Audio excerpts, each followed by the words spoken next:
Welcome back to Revealing Biblical Truths. In this video, we will be going through the book of 2 Samuel, chapters 1 through 5.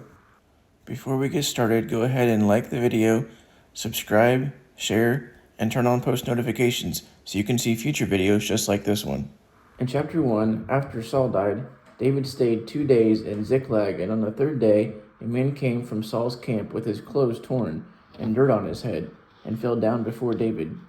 David said, "Where did you come from?" He said, "From the camp of Israel." David asked how it went, and he said, "The people have fled, and some are fallen and are dead. And Saul and Jonathan were dead too." David asked how he knew Saul and Jonathan were dead, and he said he watched from Mount Gilboa as Saul leaned on his spear, and looked back and saw him, and told him to kill Saul. So he came over to him and killed him, and he took his crown and bracelet and brought them to you. And David tore his own clothes and all who were with him. No, God! No, God, please, no! No! And they cried and fasted for everything that had happened. David then asked the Amalekite why he wasn't afraid to kill Saul. And David called one of his men and told him to kill the Amalekite, and he did.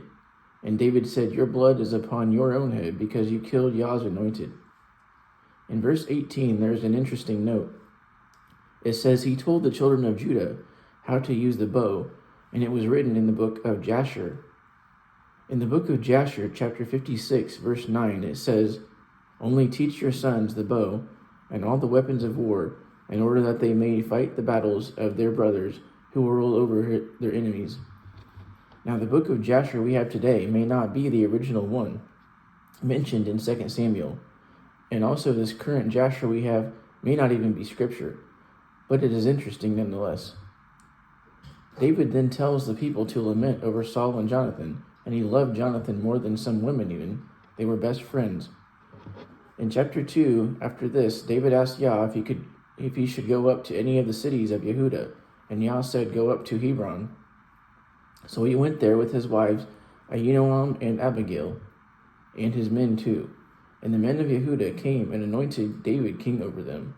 And David sent messengers to Jabesh Gilead to thank them for burying Saul and Jonathan.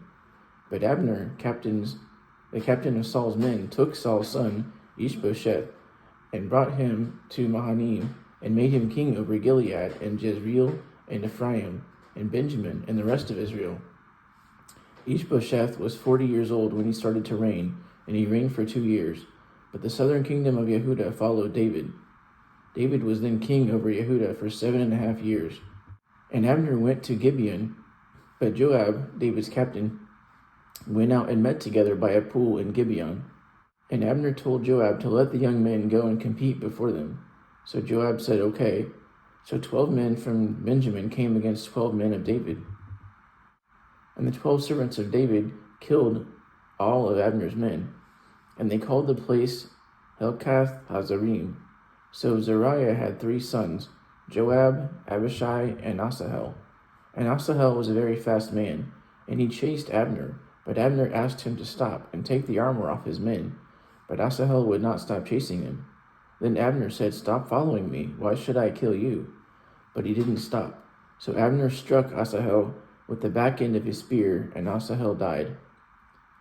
So then Joab and Abishai chased Abner until the sun set and came to Ammah.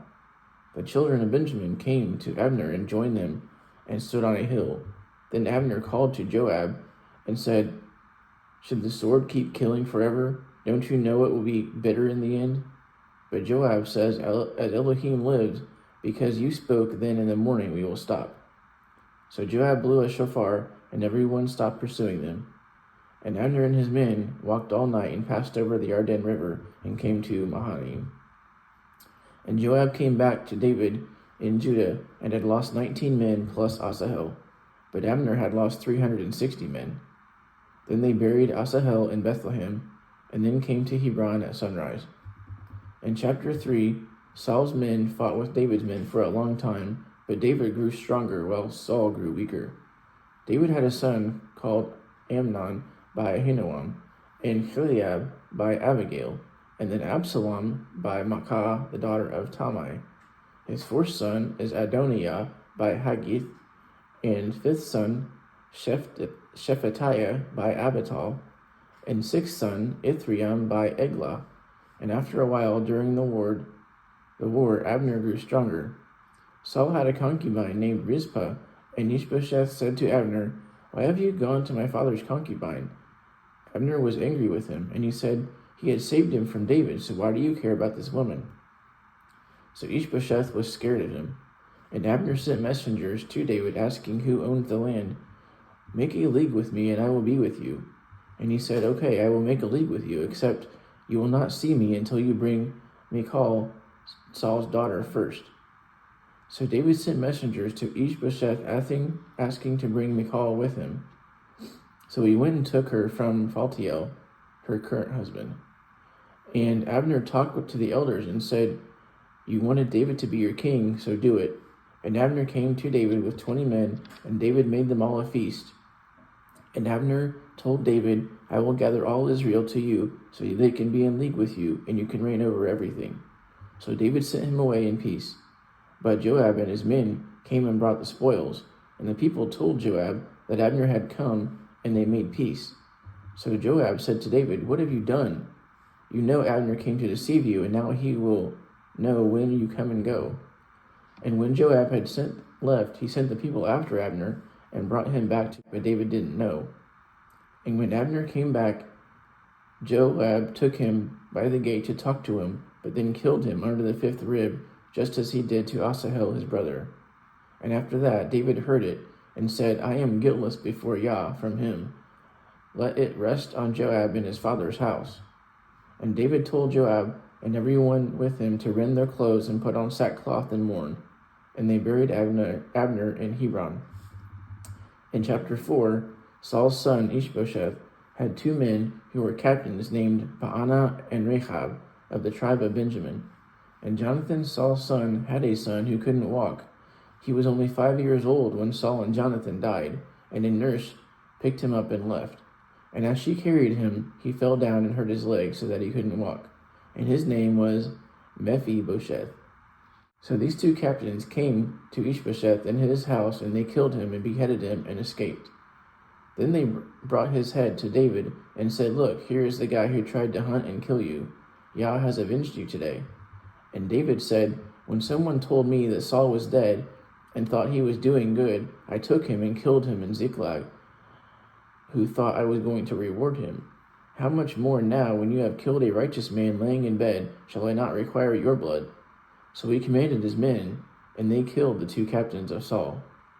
And they had their hands and their feet cut off, and then hanged him over a pool in Hebron. Then they buried Ishbosheth's head in Abner's sepulchre.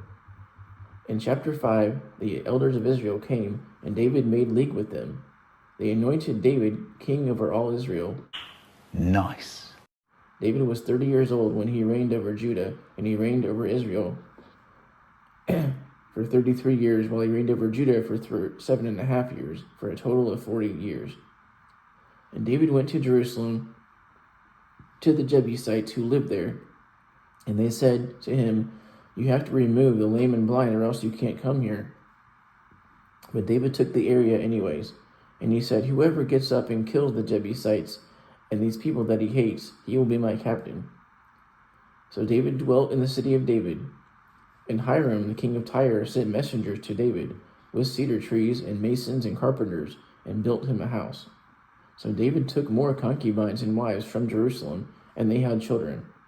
And these are the names of those children: Shammua, Shobab, Nathan, Solomon, Ibhar, Elishua, Nepheg, Yaphia, Elishama, Eliada, and Eliphalet. And when the Philistines heard he was king, they came to seek him, and he went to the safe place. They also spread out over the valley of the Rephaim. And David asked Yah if he should go up against them, and Yah said, "Go up, for I will deliver them to you." So he came to Baal-perazim, and smote them there. Then he burned their graven images, and the Philistines came up against him again. And David asked Yah if he should go up to them again. But Yah said, "No, get behind them and come on them against the mulberry trees. And when you hear them moving through those trees, then go, and I will be with you to smite them." So David did, and smote the Philistines again. And that ends this video. Thank you for watching. And until next time, shalom.